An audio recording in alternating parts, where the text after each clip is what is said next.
तो मैं आपको निवेदन कर रहा था, माघ का पवित्र मास है। त्रिवेणी संगम के किनारे आप जाकर के देखिए, हजारों लाखों लोग बैठकर कल्पवास कर रहे हैं। और यहां तुम्हारे सामने भी त्रिवेणी है, तुम भी कल्पवास कर रहे हो।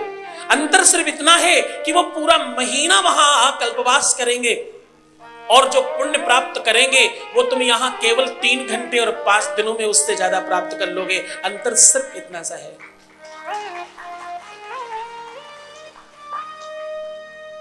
एक और बात कहूं, एक समीक्षक मंत्र में, ये ऑडिट का मंत्र है, मैं बार बार आपको कह रहा हूं।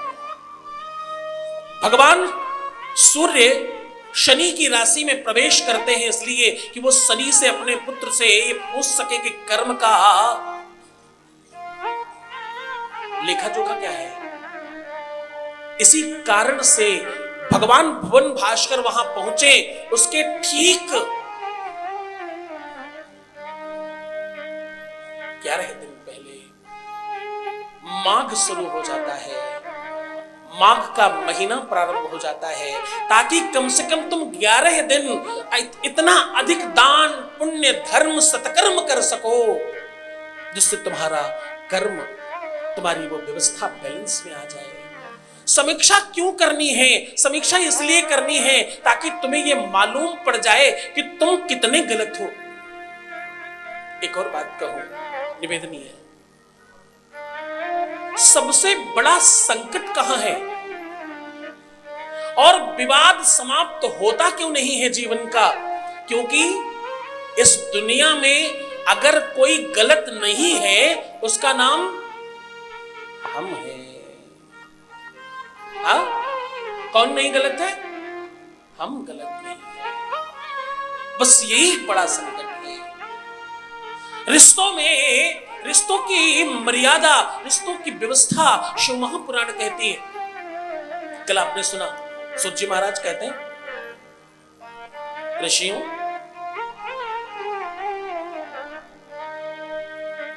एक बिंदु नाम का प्राणी है, इसने अपने जीवन में किसी भी प्रकार का कोई सत्कर्म नहीं किया। ध्यान समझिएगा, समीक्षा संक्रांति शिव महापुराण है, इसलिए बहुत ध्यान समझिए। बिंदु नाम का एक प्राणी है जिसने कभी भी अपने जीवन में किसी भी प्रकार का कोई पुण्य नहीं किया, कोई सत्कर्म नहीं किया। ये अपने जीवन में केवल एक ही काम करते हैं, सिर्फ और सिर्फ बुरे कर्म करना, सिर्फ और सिर्फ गलत काम करना, अपराध करना, लोगों का धनार्जन कर लेना, लोगों से धन लूट लेना और छीन लेना।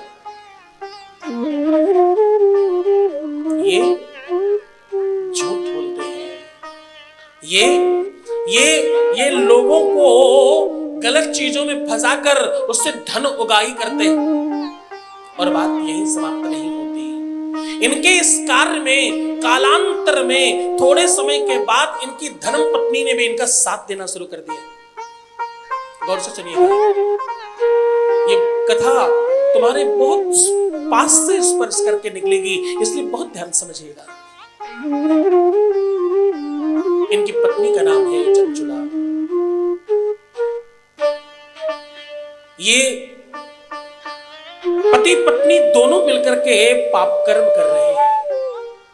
ये पति पत्नी दोनों मिलकर के अपराध कर रहे हैं नित्य। चंचुला क्योंकि बहुत सौंदर्यवान है, बहुत सुंदर है, बहुत इनका रूप लावण्य, इनकी सौंदर्यता बहुत बहुत प्रवीण है। इस कारण से ये अपने सौंदर्यता में लोगों को आकर्षित करती हैं और इनके पति, इनके स्वामी जी उससे धनोगाही करते हैं। एक का काम है जो अच्छे सच्चे और निष्ठावान लोग हैं उनको पकड़ कर लाना, और दूसरे का काम है उससे धनोगाही कर लेना।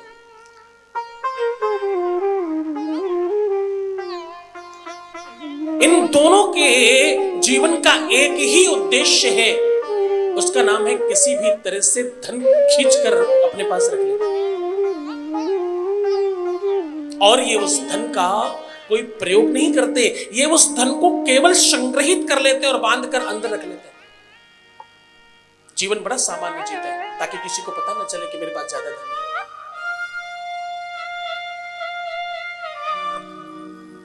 ये अपने लोगों से, अपने परिवारजनों से, अपने कुटुंबियों से झूठ बोलते हैं मेरे पास पैसे नहीं है, ये किसी को देते नहीं।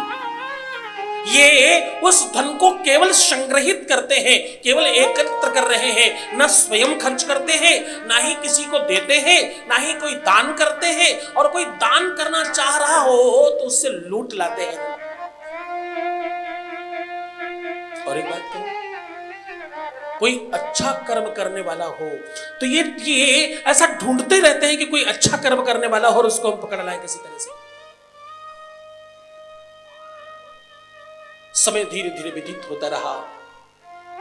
कुछ समय के पश्चात बिंदुक जो थे वो धीरे धीरे स्वयं भी वैश्यावृत्ति में निवृत्त हो गए और प्रवृत्त होकर इतना अंदर प्रविष्ट हो गए कि शनै शनै शनै शनै वो सारा का सारा अपना जो धन यहाँ एकत्रित था वो उधर जाने लग गया। और एक दिन गांव वालों ने पकड़कर, क्योंकि सबको ये लूट चुके थे, सारे लोगों को ये प्रताड़ित कर चुके थे, सबका धन हरण कर चुके थे, ऐसा कोई बचा नहीं जिसको इन्होंने ठगा नहीं, ऐसा कोई बचा नहीं जिसको इन्होंने ठगा नहीं। तो इस कारण से सब वॉट जो रहे थे, राह देख रहे थे कब मौका मिले, और मौका मिला तो बिंदुक को मार मार करके मार डाला। बिंदुक का निधन हो गया। बिंदुक का निधन हो गया तो बिंदुक का जो पार्थिव शरीर है वो एक कुएं में डाल दिया गया। निर्जन जंगल है, एकांत है और कुआं अंधा है, उसके अंदर बिंदुक को डाल दिया गया। ये बिंद नाम के पर्वत के समीप है स्थान। बहुत काल व्यतीत हुआ। अब पत्नी को पति का पता नहीं चल रहा है कि पहले तो जाते थे 2-4 10 दिन में, 15 दिन में वापस आ जाते थे।